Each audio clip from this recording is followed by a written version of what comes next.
Hello and good evening. Welcome to the Center for Fiction. My name is Melanie McNair. I'm the Senior Director of Public Programming here. How many of you are visiting us for the first time? All right, it's so great to see all of you. We do lots of programming here, so please sign up for our mailing list and come back and see us. If you love books, we want to be your home for reading and writing. There's a space upstairs where you can do both. It's really elegant if you become a member. So check us out. Um, let's see. I want to also say a special thank you to those who are watching us on the live stream tonight. A couple of quick housekeeping announcements. We will have an audience Q&A tonight, and if you are in the audience here, please raise your hand and one of our interns will bring a microphone to you so that your question can be heard on the live stream as well. And if you're watching on YouTube, you can type your question in the chat at any time and we'll read that out. When the event is over, you may purchase copies of the play in the bookstore. They are pre-signed, but you can come back in here and line up to get them personalized if you'd like. It's now my pleasure to introduce to you Kathy Sova from our event partner Theater Communication Group. She was recently promoted to the co-publisher at TCG Books. Please welcome her to the stage.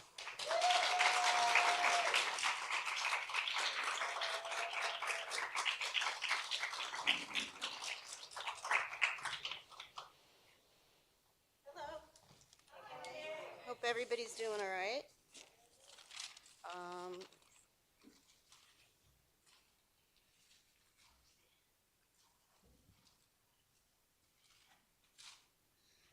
Okay, so you can hear me? So as Melanie said, I'm Kathy Sova. I'm co-publisher and editorial director of TCG Books. I want to thank our partner, Center for Fiction. We have a long and wonderful relationship, which started with them in 2019 with an event with Jackie Sibley's Drury and Claudia Rankin. This is our 8th event together. Our last was with Martina Mayok, David Zayas, and Naveen Kimar. Our next will be with Will Arbery around his play, Heroes of the Fourth Turning. He will be joined by authors Chloe Cooper Jones and Leslie Jameson on April 12th, also at 7 p.m. An archive for all the CFF events exists via their website and YouTube channels at some point. I want to say a few words now about Theater Communications Group, or TCG.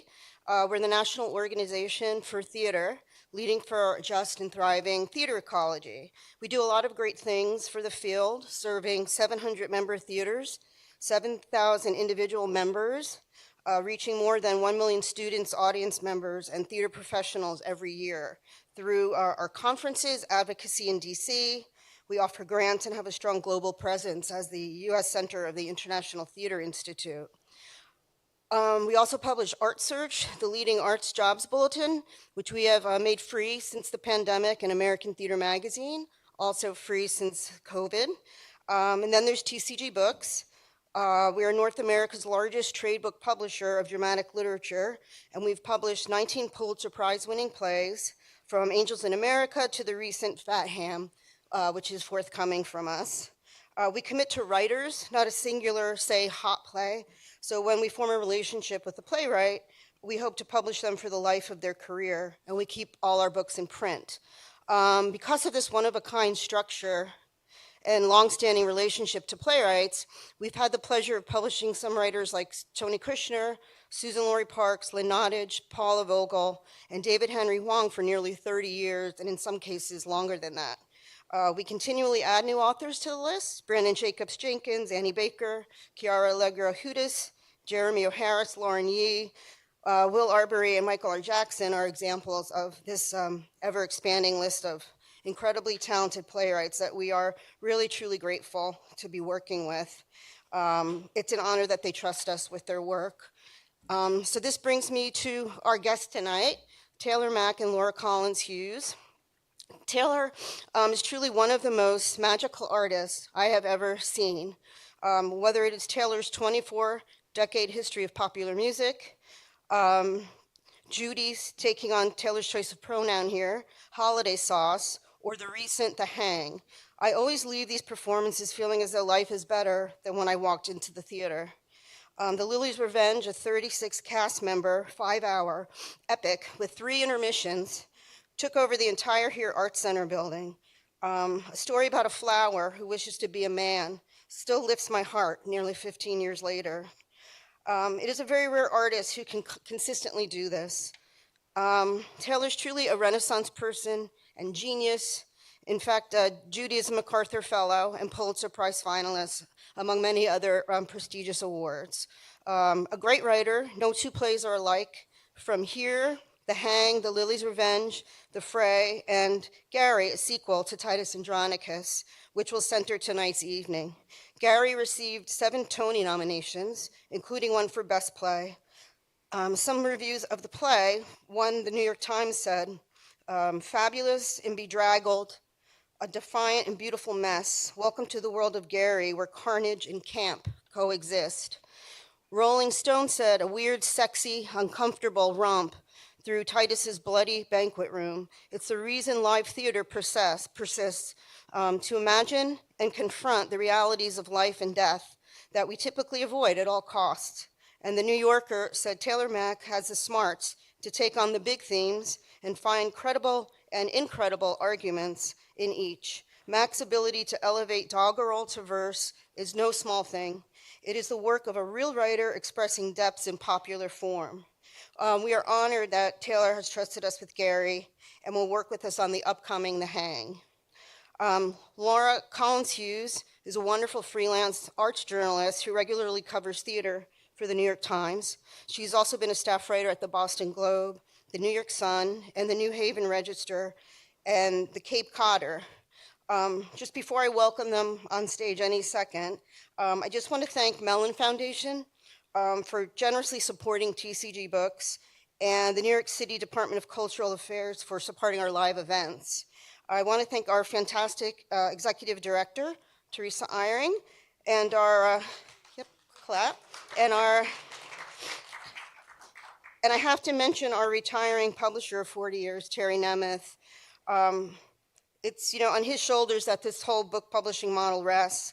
And I also want to thank my TCG colleagues who help with this event and all things books related at TCG, and some who happen to be here tonight. So thank you all for joining us. And now Taylor and Laura will come on out. Hello.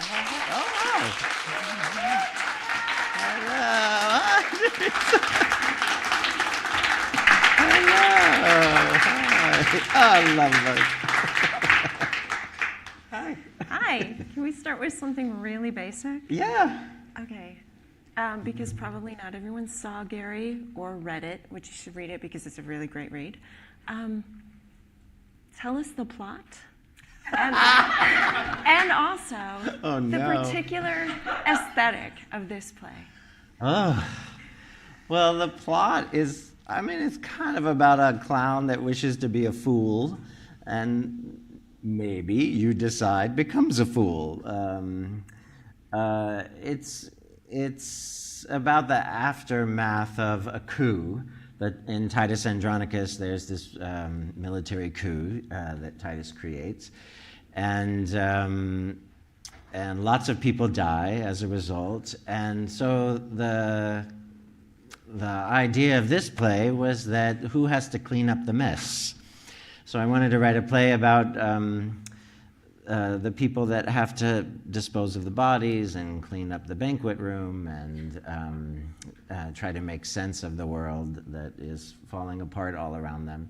So that's basically the plot. There's not like, I don't tend to work with plot so much. Sometimes I do, but I'm more interested in considerations. So I think of my plays more as meditations on themes and ideas than and just indulgence in language and things that make me happy, and than I do about certainly.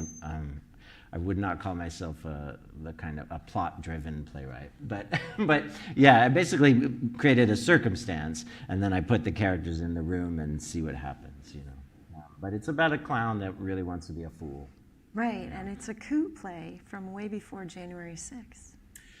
It is a coup, yeah. Because Gary also plans a coup, but it's artistic. Yeah, in some ways I think if this had come out, you couldn't see it during the pandemic, but if it had come out the year of the pandemic, it would have, a lot of the imagery of it, to go back to the aesthetics, felt very, very pandemic.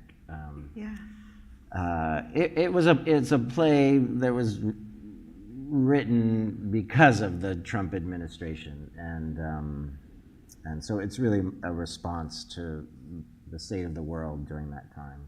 Yeah. So what was on your mind? What were you responding to? What wasn't I responding to?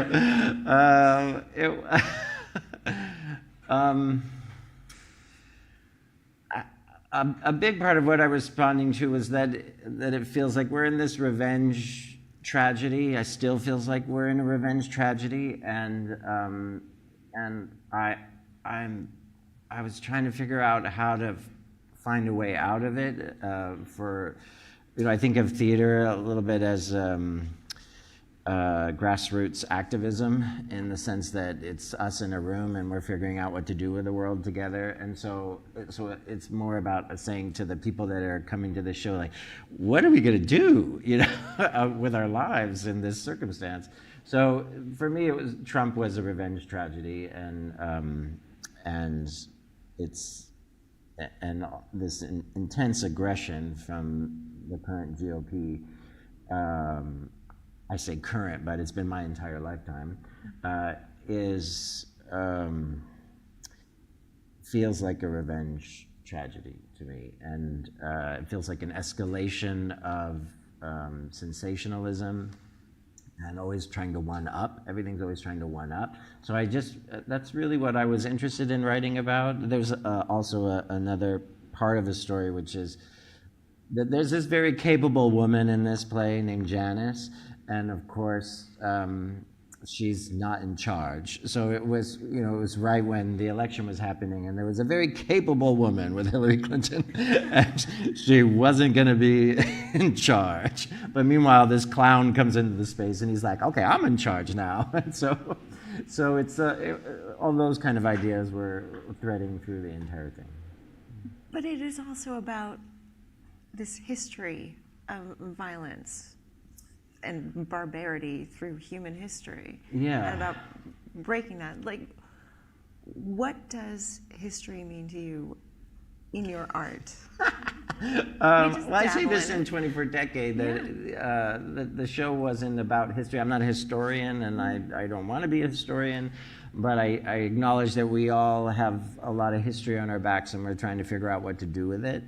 And so making this play and 24 Decade and almost every play I've written is my offering of saying, all right, this is what I've thought of.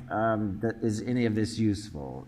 So that's kind of that's my way of breaking this cycle. I think is to wonder more. If the answer is to get angry and to create more violence because of the violence that's happened. Then I think, well, how could we change the violence, and instead of making a tragedy, we make a comedy. How can we transform it? Instead of using bullets, can we use ping pong balls? Instead of a song that's in 24 Decade, there's a song we sing that's a Ted Nugent song, which is about homophobia and what he calls fag bashing, and the song is celebrating that, and we turn it into a giant gay prom song. Slow it down, and we add tinkly music to it, and we ask everyone to dance with someone of their same gender in the audience. And so it's a lot of what I'm trying to do is just transform the moment out of that cycle. Mm-hmm. Yeah. There is a stage direction that calls, what Gary decides he wants to do is create a fooling, a huge world-changing spectacle, right? Yeah, he calls it a fooling. I mean, oh gosh, I could read that and you little part. describe it as, in the stage directions, as one of the more spectacular moments ever to be seen in the history of theater? I I don't believe in being humble in No, your no. play. Why Like, should you? Give them something to work with, you know. Like. So, to you, what is the power of spectacle? Oh, well, I think it's very queer. It's very queer. I find it, you know, that as a queer person growing up in Stockton, California, and in America, and even today with all the laws that are coming out against drag queens and trans people and anyone who wants to express themselves beyond the Puritan dominance over expression, I feel that there's this, it is our natural way of being, is to go big. You know, so we're always told to clamp down, that it's too much. And I don't, you know, which came first, the chicken or the egg? But I tend to think that it is, I know a lot of queer people, and even the quiet ones are are more expressive than the non-queers. So I think it's just a little bit about being a smaller percentage in the world and having to get louder in order to not disappear entirely, and to demand your rights. But it's also, I don't know, why did all of those theater the ridiculous queens, the Playhouse or the Ridiculous, why did they all gravitate towards that B-movie actress? What was her name? Maria Montez. Yeah, why did they all gravitate towards that one B-movie actress? Because you know, everything was this. And it wasn't, you know, you could say it was the zeitgeist or the community thing, but they found her individually, and then they bonded as a result of having seen her. So there's something in the DNA and of queer people, and we like a spectacle. That's what it means. Home to me. It means community. And what I hate about it is that it turns into All Quiet on the Western Front. You know, it turns into killing people. The spectacle becomes Saving Private Ryan, or, you know, like the more blood and gunshot and bodies exploding, and the more horror, and, you know, that you see they've taken Ziegfeld Follies and they've applied it to that. And it used to be that all the violence in theater was done on stage, you know. And so through the years they've slowly brought it on stage and in the cinema and stuff. And yeah, I think I resent it a little bit. I think I'm like, I want my spectacle back. you know, yeah.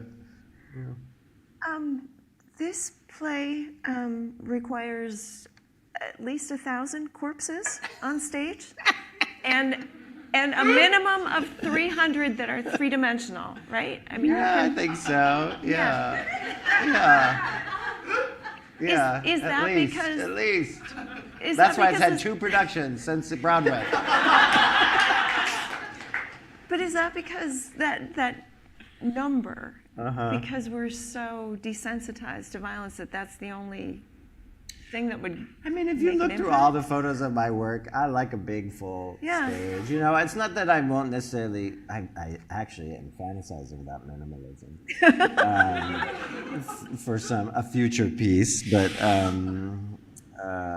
I do like a chock-a-block, you know, and I like a full space. And my mom was a art teacher. She taught kids art, and she used to be fill the space, fill the space, fill the space, fill the space. So I think I inherited some of that, and it just makes me happy to see all of the space filled, and to see people pop out of weird things and have and as an actor, I love having things to play with.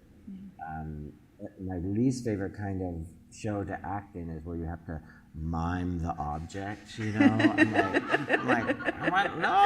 I'm happy to turn this into something else other than a glass, but like, give me the glass and the water and give me, you know. So I think of it as offering presents to the actors and the designers and the directors. It's like, here are all these presents. You get all these corpses. Right.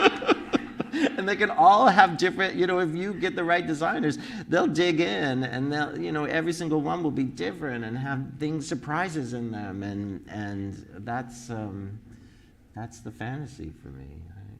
Yeah.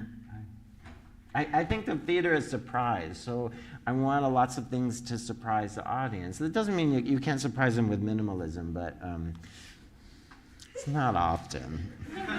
That's my experience, anyways, watching theater. There's another large surprise in this. There's supposed to be a live baby in it. There's supposed to be a live baby in it, and yeah.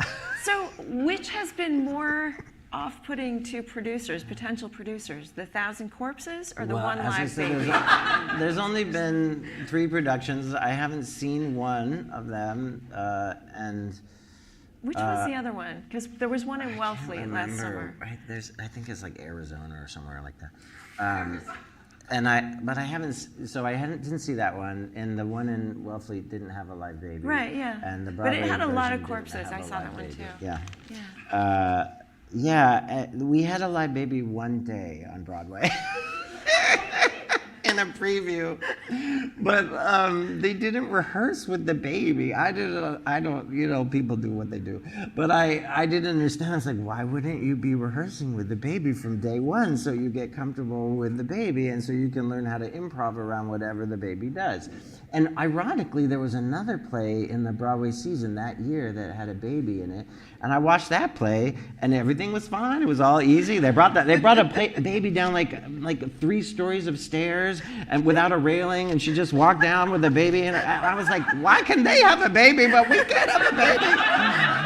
But it was this, what I long for is that the ending of the play is determined by the baby. So you don't know. The actors all have to respond to what the baby does. So if it's sleeping, then that's a different ending. If it's laughing, that's a different ending. If it's crying through the entire time it's on the stage, that's a different ending. And Please I read could your read it. stage direction that's underlined there. Oh, yeah.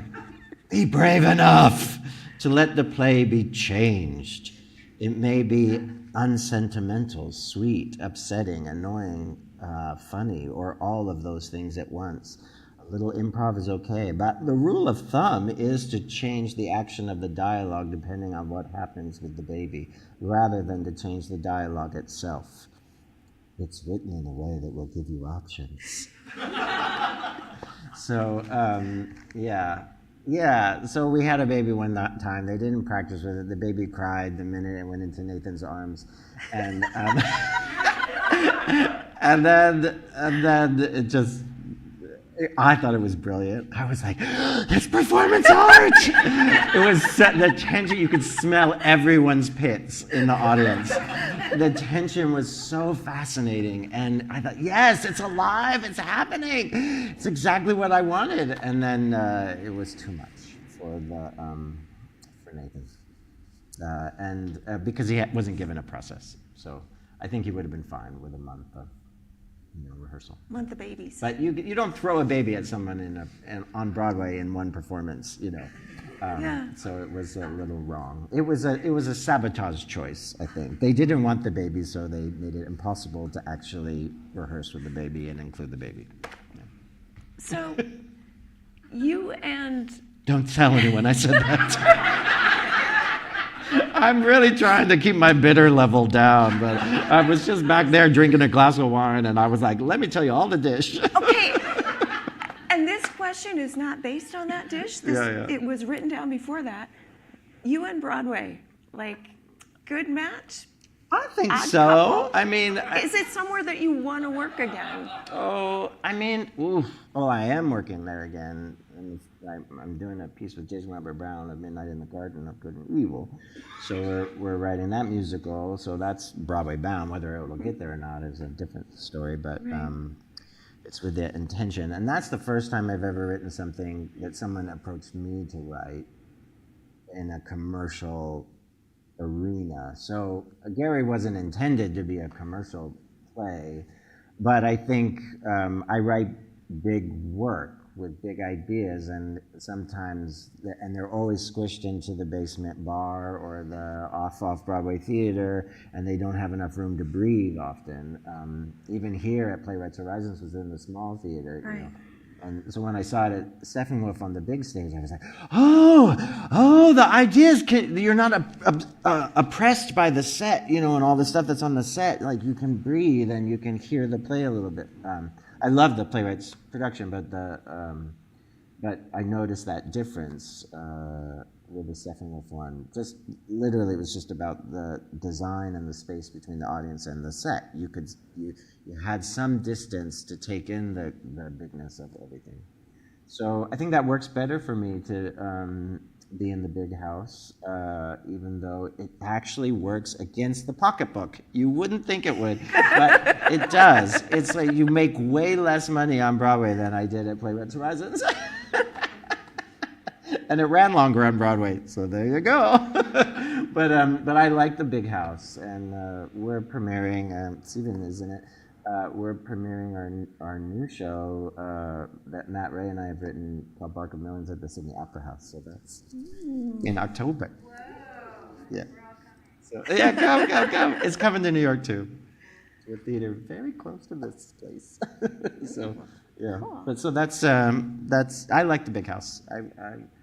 So I think Broadway feels like it works for my work. Whether or not the commercial aspect works is a different story. Right, yeah. I mean, you're very political. Yeah, but I saw the Chairs on Broadway. If I hadn't seen the Chairs, I don't know if I would have thought this, you know, maybe I wouldn't have even thought it occurred. I came to New York in 1994, and there was a lot of odd things on Broadway at that time. There was what was the one with Jude Law in it, in the bathtub? Not Inspector, but Inspector Calls was also on Broadway at that time, and there was a whole avant-garde version of that with Philip Bosco and Rosemary Harris, and then there was the Chairs, and there was L'Enfant Terrible, whatever that play is, Indiscretions, that's what it was called. And, you know, and even Angels in America has some, you know, avant-garde aspects to it. And so I've always felt like Full Moon with David Shiner and Bill Murray, I saw that maybe 40 times. And, you know, there's lots of different things that have been on Broadway that have told me, oh, yeah, this is a place for my work, you know. And it's just the people that seem to think that it's only about, know what they think it's only about, but it's what Christine Nielsen said to me is every play she's ever been on Broadway, they said it's not a Broadway play. so that she's been in like 40 Broadway plays. So at a certain point, you have to redefine what you're talking about. Yeah. But capitalism is a different conversation, and my work isn't geared towards capitalism. So well, it's also this one is overtly about class. Yeah. And oppression of the underclass. Yeah. Maybe it doesn't go over well on Broadway. You know, this is the other thing about Broadway is people could see a lot of people saw Gary for $40. You know, so it's not, you know, that's cheaper than what here cost at Playwrights Horizons. So it was. It feels like, this is what I was just saying in the dressing room, is the balcony, it was like a party in the balcony often, and then it was very quiet in the orchestra. And it was a class warfare going on. And I find that interesting about, you know, that weird street. All right, so speaking of that, what does it mean to you to have your play published? Oh, I love it. I really love this play. I'm really proud of it, and I think it's really well written. I do. I just, you know, I wouldn't say that about everything I've written, but this one I really love, and I think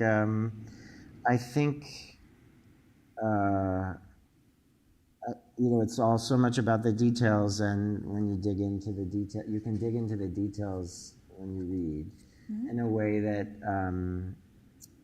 time doesn't necessarily allow in a live performance, and so I've always thought of them as it's not just a live performance that you're going for. It's, you know, you're doing these two things at the same time. So to have the text, and people can go back to the text and read the text, and if there's an album, you can listen to the album over and over again, and then you can watch a production, and then 5 years later maybe you see another production. And I grew up thinking that plays were Death of a Salesman, and, you know, these things that get revived all the times, and that's what a play is. And so I'd always hoped that that's what it would be, that you'd read it in high school, and then you'd read it in college, and then you'd read it 10 years later and realize that you didn't understand it at all, and then now you understand it, and then you read it 5 years later and you go, oh no, I totally got that part, you know. So that was the vision for it. So for it to be published it's like, oh, thank God, it's to be the actual vision instead of half the vision. Well, it's also, I mean, for me as a reader and as a critic too, when I see something on stage, I want to know what the original intention of the writer was. And so you can find that in the script. Yeah, I think you can. I mean, I'm always surprised at how wrong someone's interpretation is, and I don't mean necessarily wrong, but that they're just in a totally different place from what I had intended. So it never ceases to flabbergast me. And yet, that's part of the delight of it. And I had a smart teacher once say to me that, you know, theater is the most collaborative art form there is, and I include the audience in that. So if you don't expect your vision to change, you maybe shouldn't work in the theater. So, you know, you make your offering, and this is how I work with my designers too, is like I make the offering, and then I say, okay, what's your offering to the offering? So I don't tell people what to do. So I don't want to tell the audience how to respond to the play either, you know, and what is right and what's wrong. So I try to write the plays so that they leave room for everyone to know that. How much do you think about design as you're writing? I mean, I think of setting quite a lot, and I like to write a really detailed, descriptive setting for the work. Sometimes it gets edited out as you're moving forward because I also don't want to micromanage a designer through my text. But I always start with a really detailed description. Sometimes the scenic design description is, you know, 10 pages before I even get, and then I whittle it down. Yeah, because I like environment, and that's the fun of the theater for me is that you're entering an alternative universe in a way, and, you know, we always say backstage and see you on the other side, you know, and it's so I think, yeah, the scenic setting is very important, and the world of what we're making is very important. But then once I make the offering to the designers, whatever they design, that's what they design. I don't, because, oh God, it's so bad, I'm forgetting his name. McCloster? Santo, he said to me when we were rehearsing this, he felt like most of his career, he makes something and then somebody says, great, can I get it in orange? And I thought, yeah, that's the last thing I ever want to do to a designer, to another artist. Yeah. Why Titus Andronicus? I was wanted to write a play about revenge, tragedy, and it seemed like that was maybe the first major one. And coincidentally, the theater OSF was doing this thing where they were having playwrights translate Shakespeare, which really just meant like take some of the archaic language and put it in language that we can actually don't need a thesaurus to look up while we're listening to it.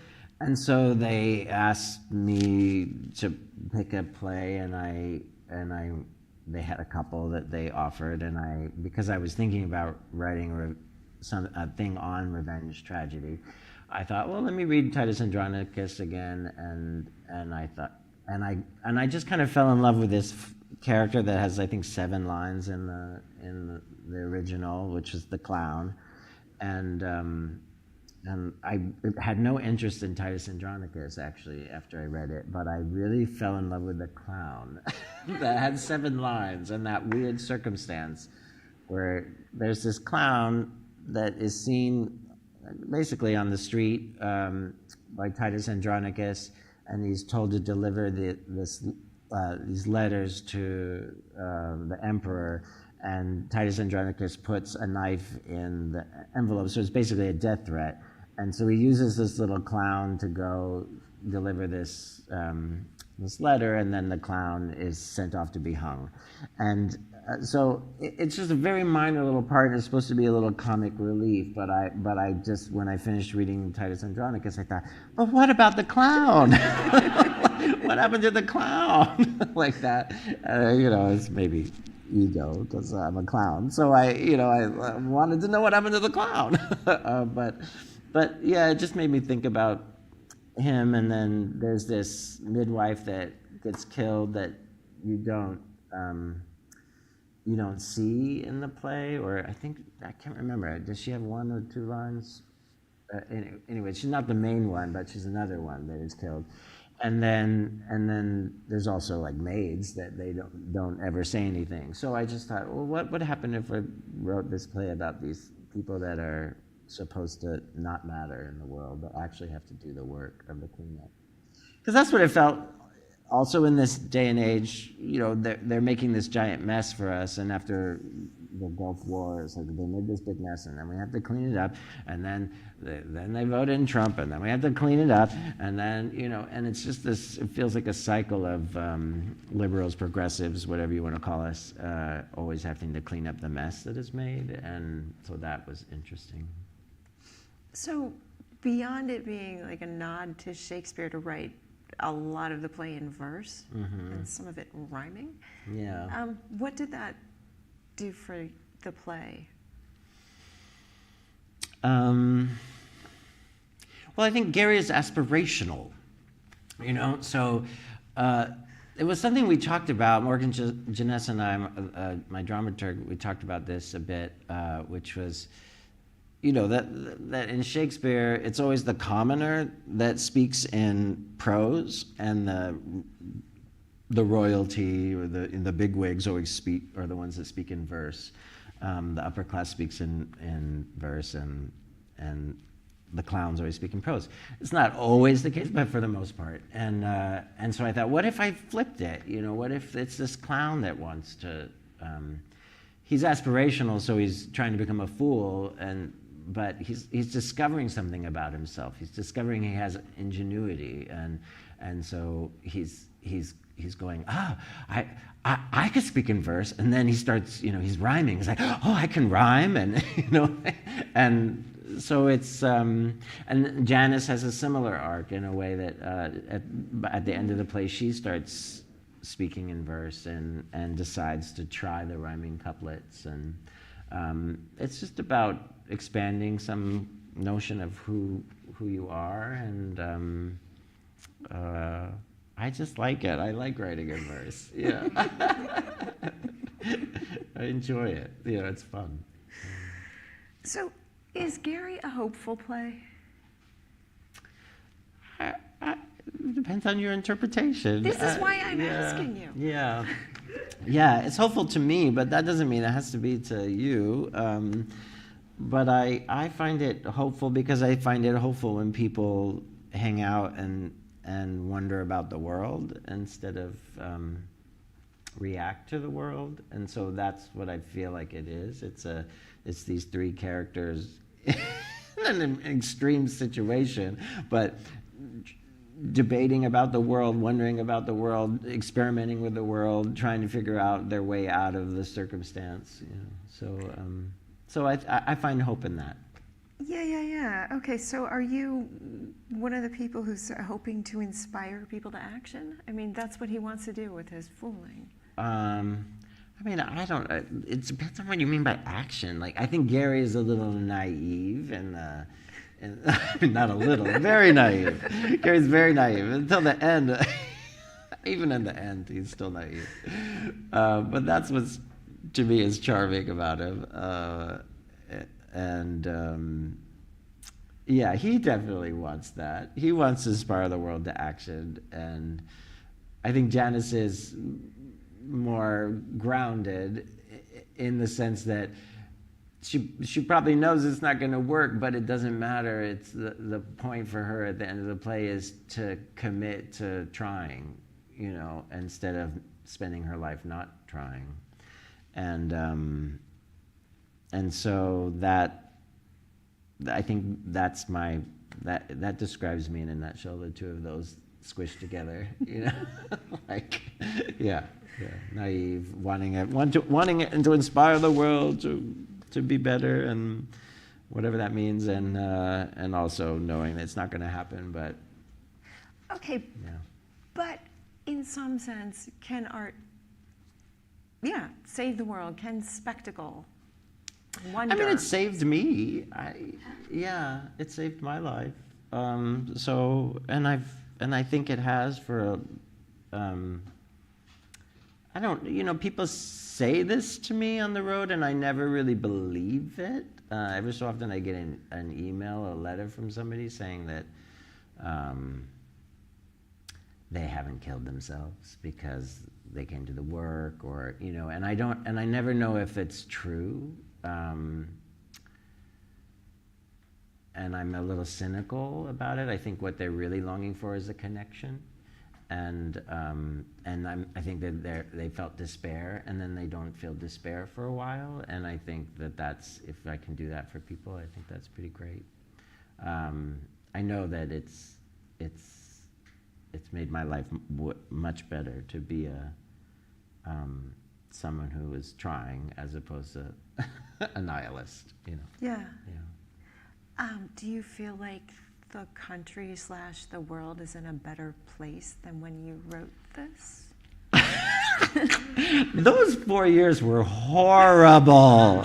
They were horrible. We were tortured every single day. We were tortured. We were panicked. We were emotionally just bullied and stressed, and it was awful. And that first year of the pandemic, it was just horrible, and that was all Trump, and this whole game was to make us feel bad. That's the game. So it worked. So I think, yes, we're in a better place. The banks are collapsing, and the environment is collapsing, and the war is horrible, and the horrible things continue to happen. And I don't think it's like gonna suddenly stop happening, but.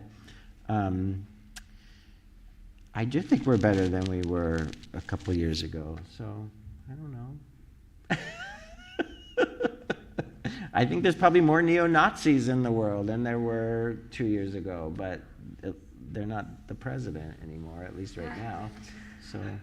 But also, as you mentioned, there are these drag show bans happening. I know, but I don't want to discredit it because it's awful. But I also, I'm going to turn 50 in August, and I've felt it's extreme right now, but it's been extreme in the past too. And so I guess it's not that I'm apathetic to it, but I do feel a little bit like, oh, we've been here. Every election cycle, they find something to get on the queers about, to rally their base, so this is the current one. And, that's part of it. I think there's other parts of the conversation.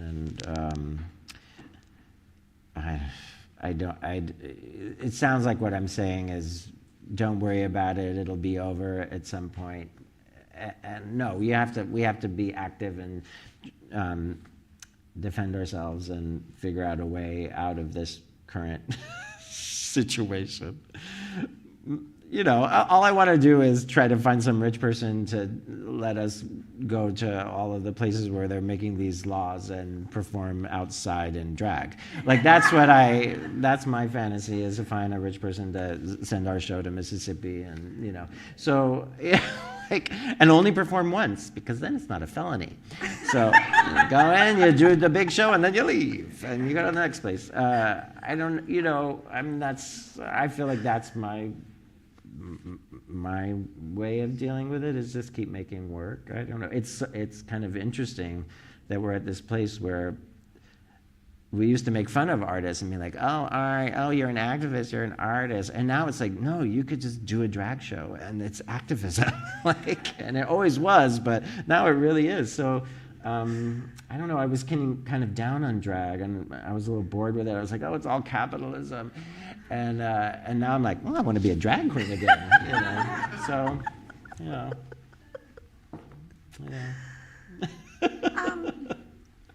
Before we turn it over to audience questions, is there anything that you wanted to talk about that we haven't talked about, or that you wanted to dish about? No, I don't want to dish. I was saying backstage, I was like, I hope that by the time the players have all passed in this universe, if I'm still lucky enough to be on this planet, that I'll be old enough that I won't want to dish about it anymore. So that's my hope. I think no, I'm good. Come see the new work. Get the play and read the play. I love it so much, and encourage people to do the play. That's I guess that's something I could say about it, is I asked for big things in the play, and 1,000 corpses could be this big. Everyone always like, it's impossible to produce. I'm like, are you a creative person or not? Like you could paint a backdrop of 1,000 corpses and have one corpse that you use 20 times. No, you do say minimum 300 3D corpses. I know I say that, but a minimum 300 could be this big. You can use scale, you could use video, you could use whatever, you know what I mean? You could use one corpse 300 times. You know what I'm saying? You get creative. That's the offering that I put out in the world. It's like, I never wrote a play to break the bank. That wasn't the goal, is to make everybody poor because they did a production of Gary. I'm trying to inspire people to be creative. But what I have noticed in the theater, I've noticed this with Here, my other play, the first act is chock-a-block full of things in a home, and I describe it at length and say, there's tons and tons and tons of stuff, and I would see these regional productions of it, and it'd be like, there are 5 things on the stage. They didn't even go to the thrift store and get plates. There are 5 things. And so they would say, what would you recommend? I'd be like, more stuff on the stage. And they'd be like, oh, we've never had such a dirty stage before. I was like, there's 5 things. So, Steppenwolf, I was like, isn't it chaotic? I was like, you barely filled anything, And we would say, Nigel and I would be like, yeah, the laundry, they'd be like, oh, there's a couple shirts right here. And I'd be like, no, it should be like my home was when I was a kid, which was literally you had to climb over things in order to get to because every piece of clothing that we ever owned our entire lives and every family member's life was on the floor. And so, what? It's realism. People never go far enough. It's so interesting, and they always think they're going so far, and they never go far enough. So that's all I would say. Encourage people to do the play, but tell them to go farther. Not the acting. Just the design. Rein in the acting. All right, audience questions, I think. Where's a person with a microphone?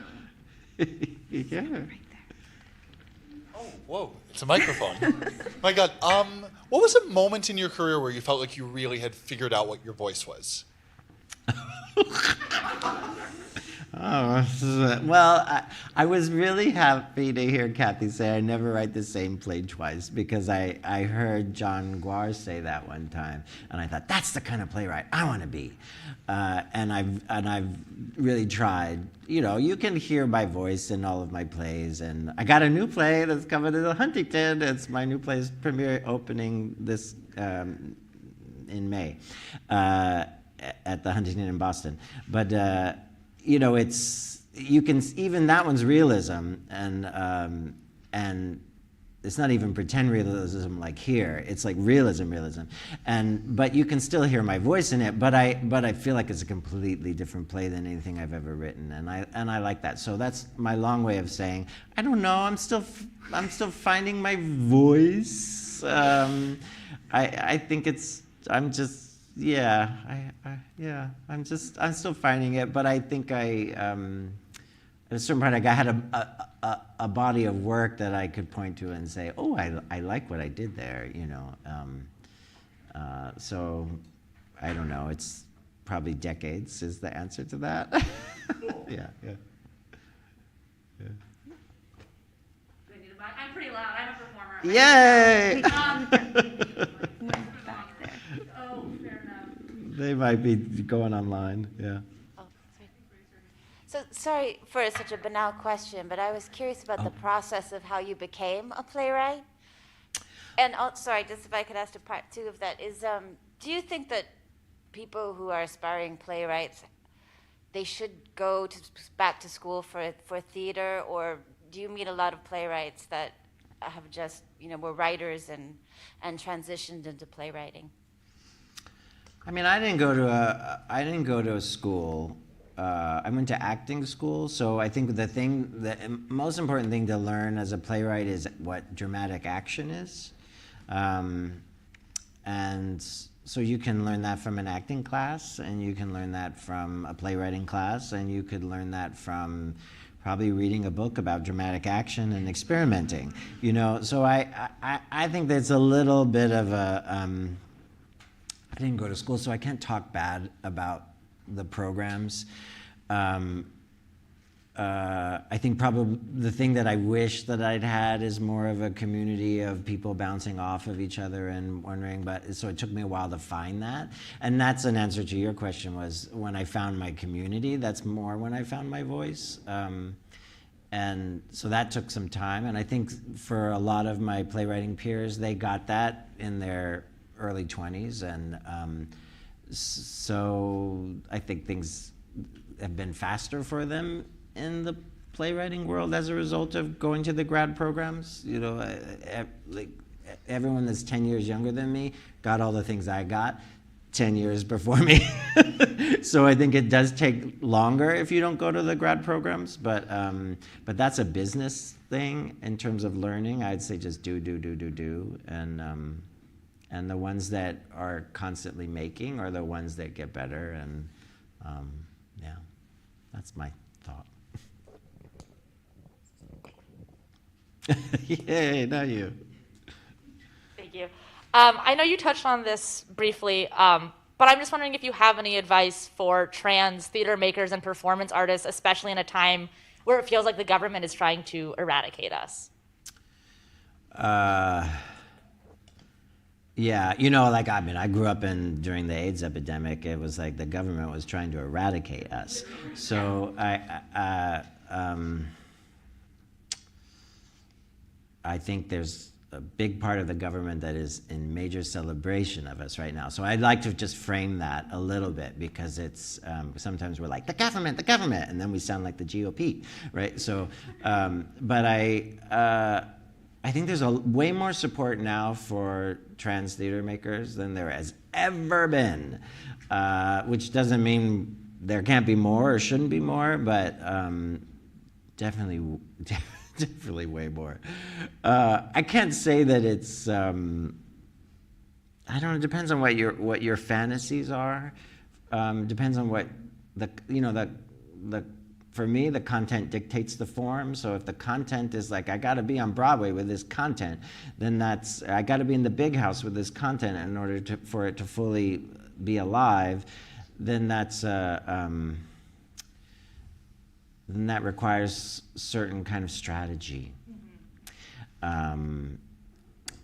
But if the content is saying, no, I got to be at Dixon Place, then just go over to Dixon Place and be like, can I do a show? You know, like, you know. So I think it just depends on what you're making. I don't know. Did that answer the question? Yes, Yeah, thank yeah, you. I yeah, appreciate it. Thank yeah, you. yeah, yeah.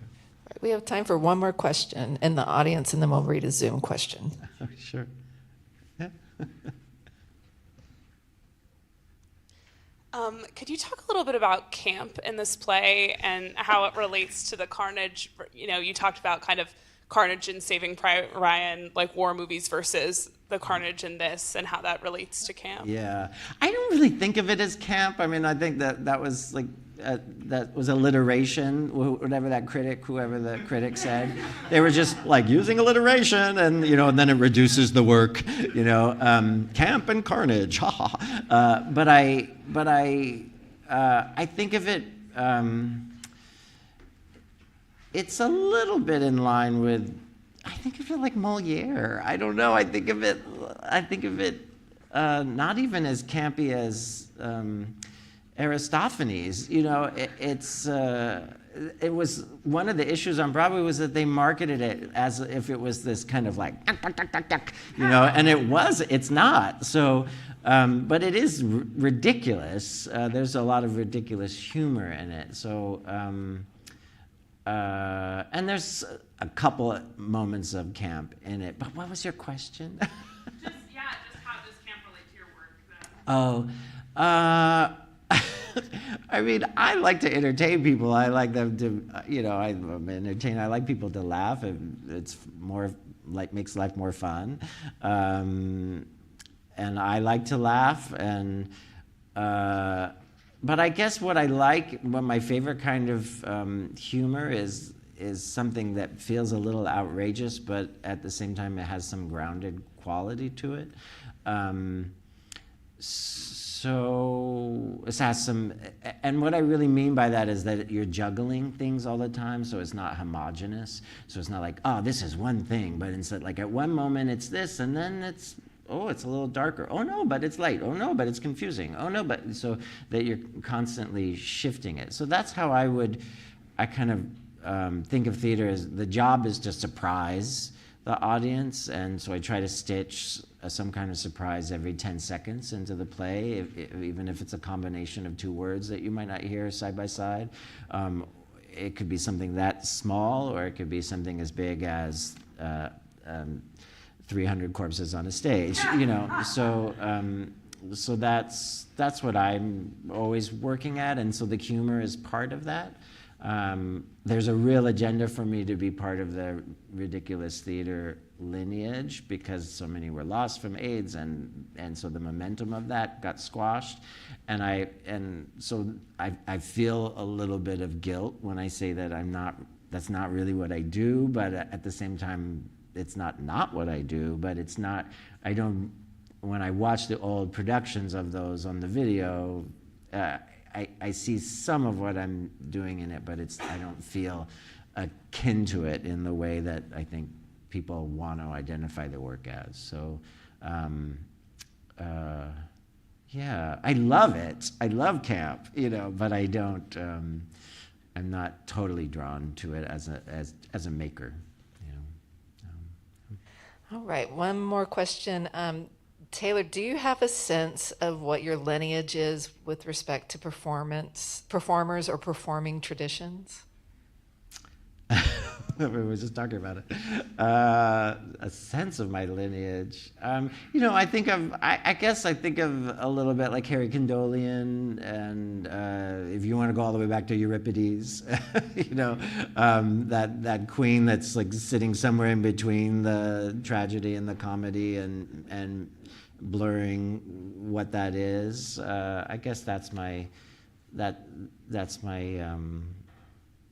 what makes me happy. Yeah, those kind of people. I like thinkers. So I like funny thinkers. I don't know. Yeah, Harry Condolian. I think someone who's disappeared. I think he has Alzheimer's or dementia right now. Christopher Durang. Christopher Durang. I think he's like, someone told me that he wrote a new play and nobody would do it, and I just was like, what the fuck are you doing? Like, just do his fucking play. He's Christopher Durang. Like, what's wrong with you? And so I think that there's a sadness that I have about the lineage, because my work is definitely in lineage to Christopher Durang and those kind of John Guare and those kind of playwrights. You're right about Moliere too.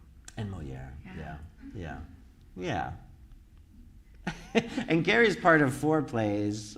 Prosperous Fools is the only one that hasn't been done. I mean, The Fray got 1 performance. But here, Gary, The Fray, which is the children's play, and then there's this other play, Prosperous Fools, which I'm trying to get a production of, but it's about philanthropy, and so none of the theaters want to produce it. Because it really goes at the rich people. I had a reading at Lincoln Center, and they were like this. It's like, oh, I guess that's not happening. But hopefully that we'll be doing a production of that at some point. Yeah.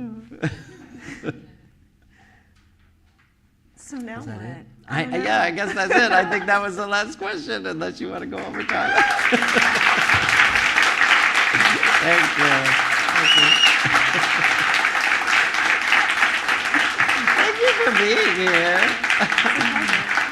Laura is one of my favorite critics, not just because she likes my work, but also because there's a grace to her writing, and even when she doesn't like something, there's a kindness, and I just, so thank you for that.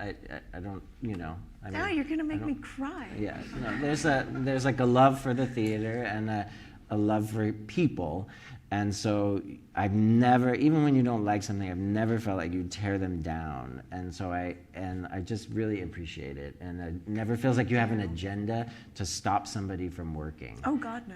But that's not every critic in town, and it's a challenging job, and so I appreciate that, because I understand the challenge of it, is like, I didn't like it, what do I do, but but you always find a way, and so thank you. Thanks.